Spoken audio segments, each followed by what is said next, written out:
I think what we see now in a lot of the new atheism is a kind of frivolous or superficial or childish atheism, a kind of playing at atheism. Think of a dog, for example.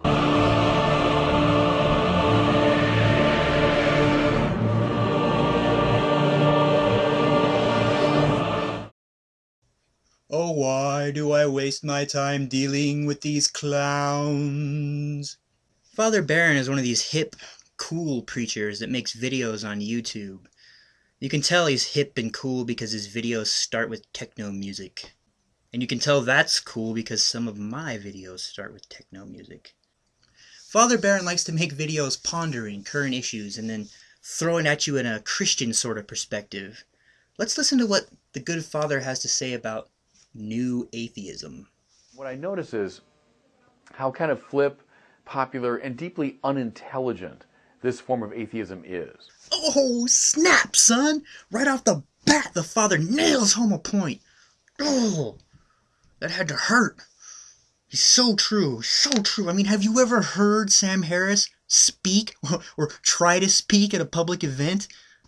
He's one of the biggest names in this new atheism. Clearly, he represents the entire genre, if you will. I mean, just listen to the guy. So I submit to you that if you think that the interests of a blastocyst, a 3-day-old human embryo, just may trump the interests of a little girl with spinal cord injury or a person with full body burns, your moral intuitions have been obscured by religious metaphysics. And this is a kind of blindness that is very well subscribed in our society, and we have been cowed into respecting it. Ooh, bad example. Okay, let's try Hitchens. If you meet someone in the street who you yesterday saw executed, you can say either that an extraordinary miracle has occurred or that you are under a very grave misapprehension. And David Hume's logic on this, I think, is quite irrefutable. He says, what is more likely, that the laws of nature have been suspended in your favor and in a way that you approve, or that you've made a mistake? Okay, moving on. Got anything else you want to say about new atheism, Father? And what I want to do first is contrast it with what I think is a much more serious version of atheism. Go back to the mid-20th century and the work of the existentialists, Jean-Paul Sartre and Albert Camus and others. Well, they disbelieved in God. I mean, they argued strongly against the existence of God, but they were more serious about it. They weren't just playing at atheism. They saw to the bottom of it. They knew that we have in us a deep desire for fulfillment, truth, goodness, justice. In other words, for God. No, those aren't other words for God. Sorry, does not compute. Stoning people to death for blasphemy? Killing every single person on the entire planet except for one old man in a boat? That does not equal justice. So already this argument is failing, but go on. But since there is no God, then, as Sartre said, la vie est absurde. Life is absurd. Life is meaningless. They knew that there's a tension between our desire for God and God's non-existence. There's a tension between my desire to win the lottery and the fact that I probably am never going to win it.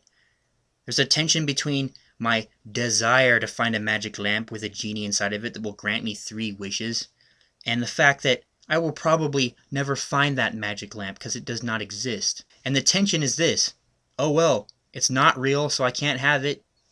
End of story. Is that so hard to figure out? Desiring something does not make it real. I think what we see now in a lot of the new atheism is a kind of frivolous or superficial or childish atheism. It's got like 3 different settings. Think of a dog, for example, who's eaten his fill, who is properly sheltered, has a nice family around him. That dog is utterly content. That dog just falls blissfully to sleep. We're not like that.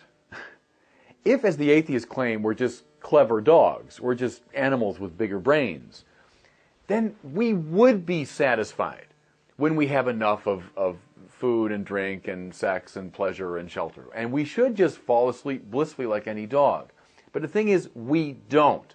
In fact, precisely when we get all those things that animals want, we're not satisfied. We want something more.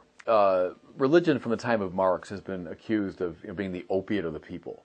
You know, we just take this drug that will dull our sensitivity to this world, and so we dream about heaven. I think atheism is the opiate of the masses. I think atheism is a kind of drug. Let's just pretend I don't have a desire for anything beyond this world. I'm going to be satisfied within this world. I would submit to you, you've got to take a drug to convince yourself that that's true. You've got to take something that will dull your sensitivity to your deepest longing. You know, I hate to bring up magic lamps twice in the same video, but you forced my hand. What is more likely, that a person would need to take a drug in order to be convinced that magic lamps are real and wish-granting genies will pop out of them to fulfill all of their most desired fantasies, or that you would have to take a drug to not believe that magic lamps are real? I don't know, which one makes more sense to you? That's what atheism is. You want the opium of the masses. It's precisely this trivial atheism that says, oh, just, relax, enjoy your life, take this, just pretend there's no God. Atheists say just pretend there's no God. That's their position. Okay, look, Father. Obviously, I'm just a jackass that makes fun of religion and jokes around about it and has a good time, but I was under the impression that you were trying to run a channel that was trying to have a serious conversation with your audience. When you say the atheist says just pretend there's no God, you are showing a complete and utter lack of understanding where the other side's coming from and what their position is. Like you're at level 0. You are at complete disqualification level of understanding where the other side is coming from. See, I can jump in your shoes. I can see things from your side. I can jump in your shoes and see everything just the way you see it. I can argue your argument. You obviously fail. Whoa, that was intense. Okay, moment of seriousness over. Father, could you please say something stupid so we can get this back into a more lighthearted sort of a mood? See, people accuse religious people all the time of dreaming up this fantasy world. Thank you, Father. I knew I could count on you. I wonder why people would ever accuse a religious person of dreaming up a fantasy world. So I'm gonna go in the rapture, and I'm gonna come back on a white horse. Oh yeah, that's right. The entire Christian religion is built around earning your ticket into fantasy land, isn't it? See, but atheism itself is a kind of fantasy world.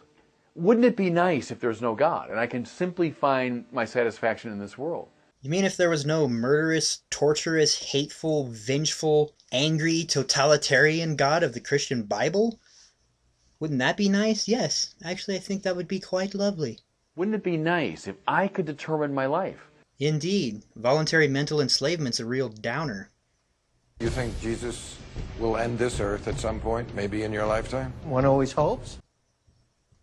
Oh, no, that's the end of the video. Thanks for watching. There'll be more next time. So, till then.